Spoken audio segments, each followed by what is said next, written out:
Olá, pessoal, sejam bem-vindos ao nosso Fórum de Práticas do Cuidar 2. E hoje nós vamos começar a abordagem com sondagem, né? Vamos dar início abordando a sondagem gástrica. Então, primeiro, né, a gente só tem que relembrar o que é uma sondagem, né? Sondagem é um termo que vai estar se referindo à colocação de uma sonda, de uma estrutura tubular, né, no nosso organismo, né? Seja ela por via nasal, por via oral, né, ou por meio de um estoma, como a gente viu lá, a jejunostomia, a ileostomia, ok? Então, sonda é um tubo que é feito de diversos materiais, né, diversos tamanhos, diversos calibres, que tem por fim diversas finalidades, né, tanto finalidade de nutrição, quanto de administrar medicação, fazer lavagens. Então, são inúmeras aí as utilidades. Então, definindo, em relação ao local de inserção, né, elas podem estar localizadas, né, inseridas pelo nariz, que a gente chama, olha pela imagem, de sondagem nasogástrica, né, ou dependendo do tipo de fratura que o meu paciente tem, se ele tem um traumatismo de base de crânio, que eu não posso fazer essa sondagem via nasal, eu posso fazer ela via oral, então a gente chama de sondagem orogástrica, né? Como a gente consegue ver aqui na imagem, certo? Quais são os objetivos, então, de a gente fazer uma sonda nasogástrica, né? Quando eu falo nasogástrica, eu estou querendo dizer o quê? Que a ponta dela, né, a extremidade dela vai estar aí localizada no nosso estômago. Lembra lá do nosso tubo digestivo? Então, quando eu estou falando em regiões gástricas, estou falando, né, de uma região estomacal, ok? Então, ela vai servir para alimentar um paciente que é incapaz de fazer isso, e vocês vão ver até o final dessa aula que essa utilização já está caindo por terra, está sendo cada vez mais escasso. Para isso, é mais confiável fazer uma sondagem enteral, que daí estaria no intestino, ok? Realizar lavagem gástrica, né? Quando eu preciso retirar algum produto tóxico do estômago do meu paciente, às vezes ele tomou alguma substância tóxica, tentou um suicídio, ou comeu alguma coisa enganado, ingerindo, né? E a gente precisa fazer essa lavagem. Quando é necessário injetar contraste para realizar algum tipo de exame radiológico, né? Pode ter esse fim, esse objetivo, para mensurar e avaliar o volume do conteúdo gástrico, ou seja, o quanto o estômago desse paciente está produzindo em relação a volumes, a sais, a enzimas, tá? Evitar a distensão gástrica nos casos de ventilação por máscara, né? Quando a gente tem uma entrada excessiva de oxigênio, quando a gente está querendo garantir aquele aporte ventilatório para o paciente, então a gente tenta evitar essa distensão do ar, né, na parede abdominal, especialmente no estômago, tá? Então, aliviar essa distensão gástrica que a Pro acabou de falar, e para estar infundindo dietas e medicamentos, tá? Quais são as indicações de uma sondagem gástrica, né? Drenar o conteúdo gástrico, para a gente estar fazendo essa descompressão, né? Para a gente é indicado ainda nos casos de intoxicação exógena, quando precisa fazer uma lavagem gástrica, pacientes graves que precisam de uma lavagem, que precisam de uma medicação e não tem como fazer isso por via oral, pacientes traumatizados no período perioperatório, ou seja, antes de ir para o centro cirúrgico ou no decorrer da cirurgia, né? Vai depender muito da indicação médica, tá? Quem faz a prescrição é o médico. Pacientes que não podem ou não conseguem fazer a deglutição, ou seja, não conseguem engolir os alimentos. Pacientes que estão com vômitos persistentes e ainda nos casos de obstrução ou estreitamento do esôfago e garganta, né? A dieta por sonda oro ou nasogástrica deve ser realizada, como a Pro acabou de falar, somente em casos especiais. A fim, né, de alimentação, de nutrição, a gente vai estar falando, que é na próxima aula, sobre a sonda nasoenteral, né, que vai direto para o intestino. Por quê, Pro? Por que não está usando mais a sonda nasogástrica, já que o trato digestório do paciente está funcionante? Por quê? Para estar evitando o risco de aspiração, né, que seria uma complicação maior para o meu paciente. As vantagens de ter uma sonda no estômago é que a gente faz com que o tubo digestivo, por si só, tenha uma parte maior funcionante, né? E a gente sabe que o nosso estômago é um reservatório natural, então eu poderia estar infundindo essa alimentação em bolos, né, em grandes quantidades. Já na intestinal, a gente sabe que tem que ser uma infusão intermitente, de pequenas quantidades, né? Só que, se ela estiver posicionada de uma forma inadequada, vai aumentar o risco de aspiração e complicação do meu paciente, ok? Então, aqui algumas contraindicações, né? Que caso que eu não devo estar utilizando a sondagem, né? Pensando em sondagem nasal e oral, né? Pacientes que tenham varizes esofágicas, o que são essas varizes esofágicas? São realmente varizes no esôfago, né? Que quando a gente vai introduzir a sonda, podem se romper, né? E gerar uma hemorragia, um sangramento, tá? Pacientes que tenham lesões nessa parte superior do trato gastrointestinal ou que tenham estenose esofagiana, ou seja, aquele estreitamento, lembra que a gente viu que é estenose quando vem e fica depois bem fininho, né? Então não vai conseguir passar esse tubo, essa sonda. E pacientes que têm algum tipo de disfunção gástrica, né? Que o médico vai estar intervindo aí, vai estar perguntando. A gente não utiliza as nasais, né, com paciente que tem fratura aqui, ó, fratura de base de crânio, tá? Por quê, professora? Porque a gente não consegue ter maior domínio na hora de estar inserindo esse tubo. Então, é mais fácil fazer via oral, ok? Até para a sonda não subir, né? E ainda não é indicada em pós-operatórios de cirurgias ali da região nasal, né? E as orais não são indicadas para quem? Para pacientes que estejam conscientes, vai ser mais difícil, ele vai ter mais ânsia, mais vontade de vomitar quando a gente estiver fazendo essa introdução. Pacientes que tenham grandes lesões na cavidade oral também não é indicado, fraturas de mandíbula ou algum tipo de fixação cirúrgica na mandíbula. Então, não vai ser utilizado a orogástrica, e sim a nasogástrica, ok? Aí, em relação às sondas, elas podem estar, que a gente fala, aberta, né? O que seria aberta? Após um procedimento cirúrgico, quando eu estou querendo drenar os líquidos do meu estômago, do paciente, drenar o gás intragástrico, né?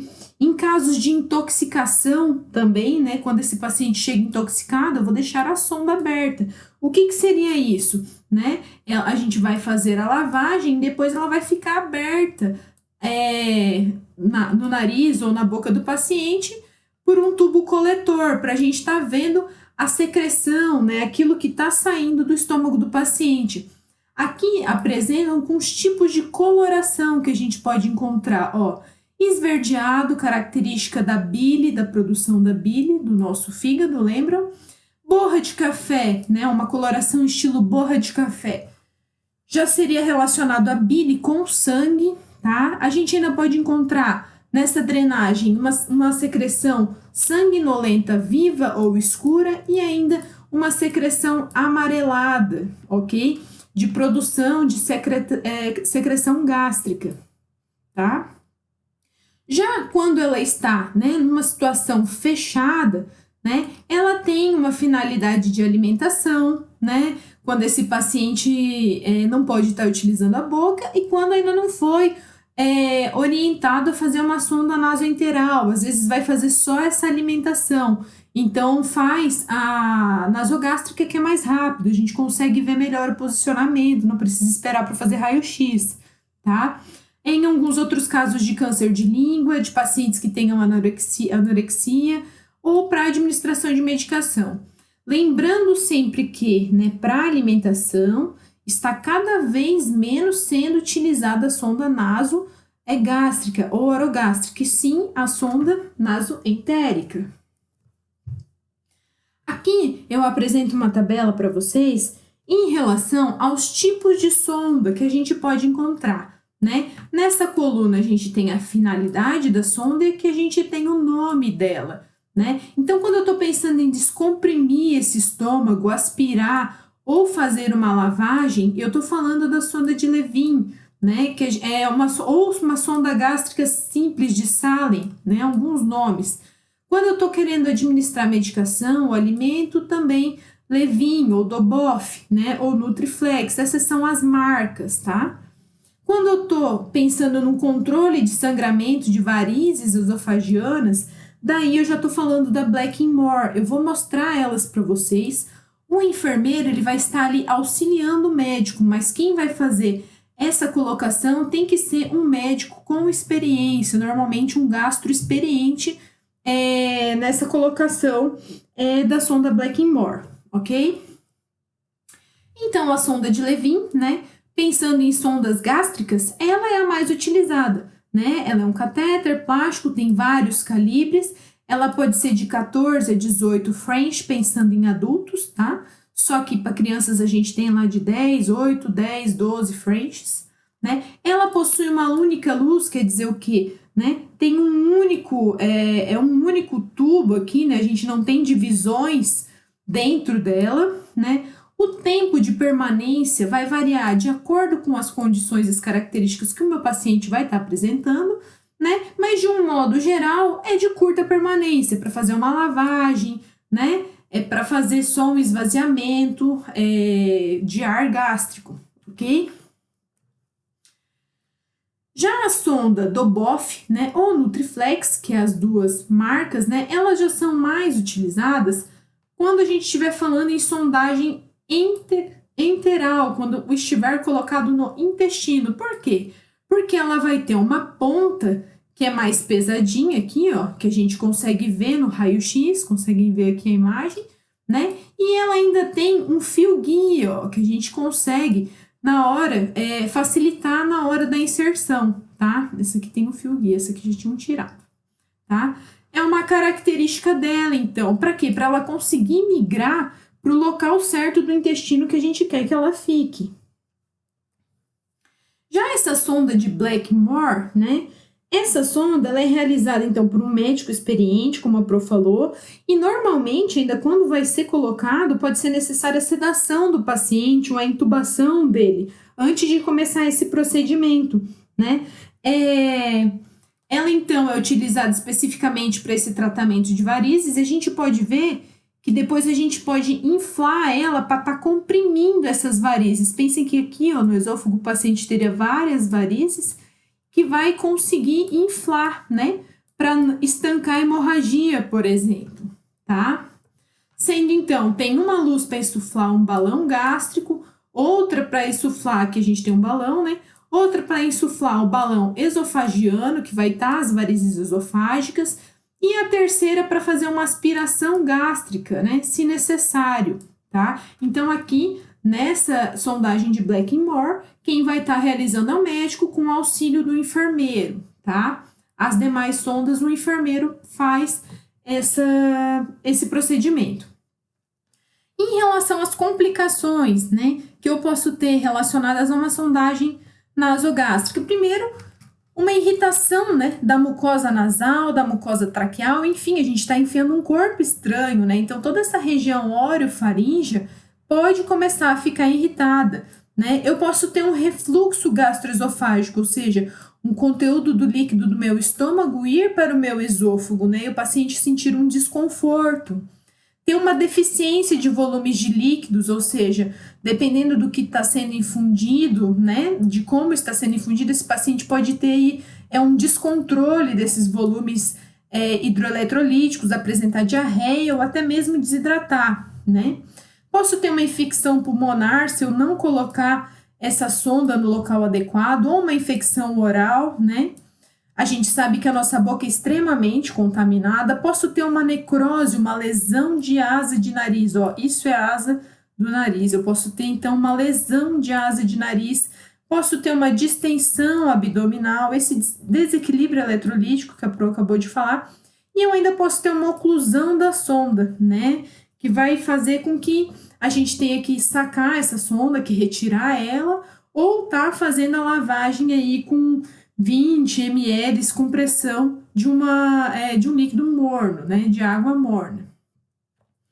Pensando nos materiais agora, né? No procedimento em si, da sondagem nasogástrica. Eu vou precisar de uma seringa de 20, esparadrapo para fixação, né? E também um micropor, estetoscópio, porque ele vai me auxiliar a conferir se a sonda ficou realmente na região do estômago, xilocaína, né? Um lubrificante para a gente passar na ponta da sonda para facilitar a entrada dela, né? A sonda em si, né? Nasogástrica.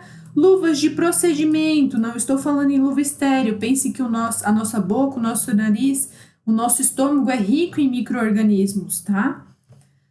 Então, como que eu vou fazer? Eu vou separar o material, vou pegar a bandeja, vou colocar lá minhas sondas mais utilizadas para mulher de 14 a 16, a gente tem que avaliar o tamanho do nariz desse meu paciente, né? Essa abertura nasal. O homem entre 16 e 18, o estetoscópio, adesivos, né? Separar as luvas, pegar uma toalha de papel ou de rosto, porque a gente vai colocar no colo do paciente, porque se ele tiver ânsia, se ele vomitar, para ele não estar se sujando, a gente está protegendo esse paciente. Uma seringa, né, de 20 ml, gases, o gel anestésico, que o mais utilizado é a xilocaína, e claro, se necessário a privacidade dele, um biombo, né, dependendo da enfermaria que ele vai estar. Então, aqui a gente tem a descrição da técnica. Pro, como que a gente vai fazer? Né? Primeiro vai lavar a mão, vai verificar se realmente foi prescrito essa sondagem nasogástrica no prontuário médico, né? Vai estar orientando o paciente, levando todo o material, né? Preparando e levando todo o material para o quarto, lembrando do biombo se for necessário. Tá posicionando, de preferência, o meu paciente numa posição de Fowler, né, de 40 graus. Lembra lá a posiçãozinha de 40 graus, para ele ficar, para facilitar essa entrada, né, essa deglutição desse tubo, né, dessa sonda. A gente vai proteger daí o tórax, a parte do colo aqui do meu paciente, para caso ele tenha náuseas, alguma coisa assim. Vai estar calçando a luva e vai fazer a medição da sonda. Pro, como que eu vou medir, né? Vou pegar a extremidade dessa sonda aqui, vou medir primeiro do nariz ao lóbulo da orelha, né? Do lóbulo da orelha até o apêndice xifoide, que vai estar falando em um posicionamento gástrico, não estou falando em intestinal, né? Então, a gente faz essa medição, marca essa medição com a fita, a gente pega um pedacinho do micropore e passa aqui na ponta, né, da fita, para a gente saber até onde que vai estar introduzindo, né? Aqui a gente consegue ver melhor essa medição, então, né, da ponta do nariz até o lóbulo da orelha, daqui até o apêndice xifoide. Aqui a gente marca com o micropore, né? Ou esparadrapo, né? Ó, aqui a visualização, tá? A gente vai daí dar continuidade. Vai lubrificar o catéter com o auxílio do gás, então a gente vai passar xilocaína no gás, vai passar a ponta desse catéter para facilitar essa introdução aqui, ó, no nariz, né? E vai estar observando as narinas. Claro, a gente vai perguntar se ele tem algum desvio de septo, né? Se ele tem alguma dificuldade em um dos lados do nariz respiratório, para não para não ter já uma barreira logo de início, né? Vai pedir para ele, vai começar a introduzir, né? Erguendo, sempre colocando uma mão atrás da cabeça do meu paciente, aqui, ó, vocês conseguem ver. E se ele tiver consciente, orientado, pedir para ele começar o processo de fingir que está engolindo, né? Que ele está deglutindo, para facilitar. A gente vai pedir ainda para fazer uma pequena flexão da região do pescoço até ultrapassar a parede nasofaríngea, que a gente pode ter uma pequena resistência, né? E vai continuar introduzindo o catéter até a marca que a gente colocou ali com o esparadrapo ou com o micropor. Por que a gente pede essa flexão do pescoço, né? Para a gente fechar as vias aéreas. Daí, pacientes que estão entubados, a gente já tem uma dificuldade maior, que ao invés de colocar a sonda no estômago, acaba introduzindo no pulmão, tá? Depois que a gente colocou a sonda até a marca, antes de fazer a fixação, eu vou estar verificando se o meu catéter, né, se a minha sonda ficou no local correto. Como que eu vou fazer isso, Pro? Eu vou introduzir, né? Eu vou pegar o esteto, a minha seringa de 20, vou introduzir 20 ml de ar, né, de uma forma mais rápida, né, com o auxílio ali com esse auxílio dessa seringa de 20 ml, e vou estar auscultando o quadrante superior esquerdo ali, né, próximo da região do estômago. Quando a gente faz essa introdução, a gente consegue ouvir um barulho, um assopro, né, que vai estar confirmando pra gente que essa sonda foi pro estômago e não pro pulmão. Se o paciente começar a ficar tossindo muito, começar a ficar cianótico, provavelmente ela está no pulmão, ela não está no estômago.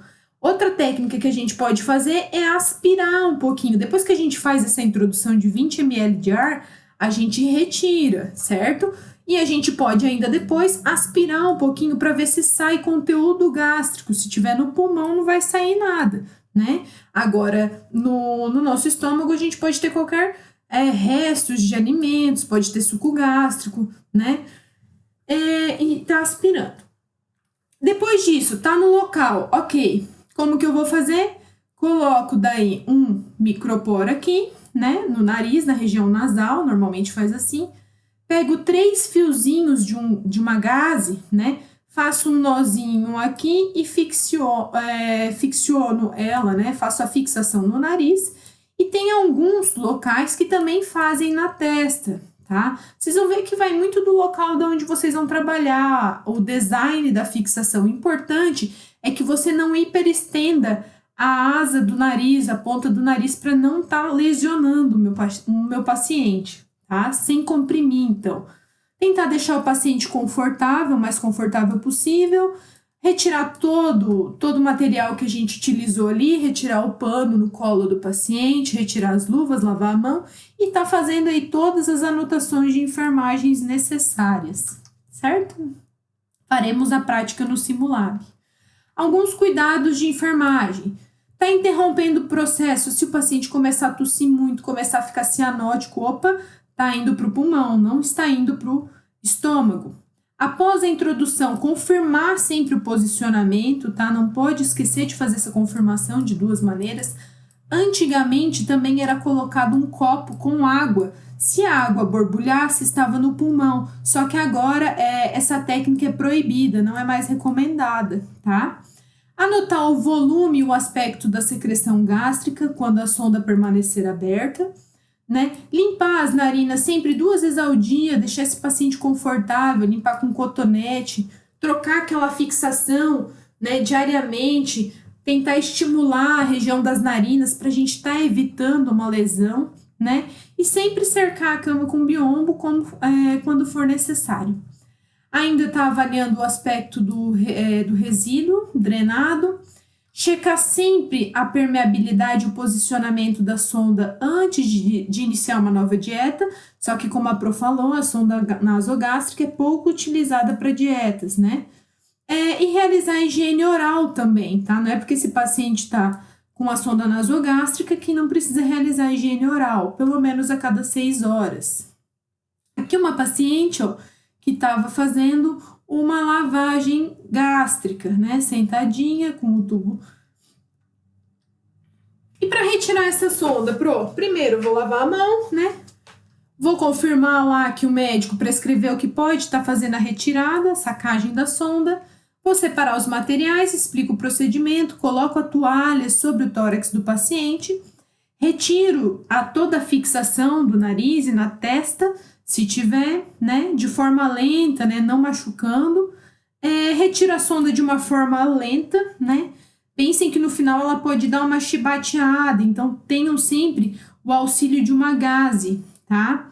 Fazer a limpeza da narina com um cotonete, deixar o paciente confortável, a unidade em ordem, tá encaminhando todos os materiais usados para o expurgo e lavar as mãos, fazer as anotações de enfermagem, né? Aqui é uma pergunta que eu faço no fórum hoje. Quais seriam os principais diagnósticos que nós poderíamos encontrar com os pacientes com sondagem nasogástrica ou orogástrica? Certo? Dúvidas? Mandem no fórum, mandem mensagem na sala de café ou mandem um e-mail para a Pro. Um beijo!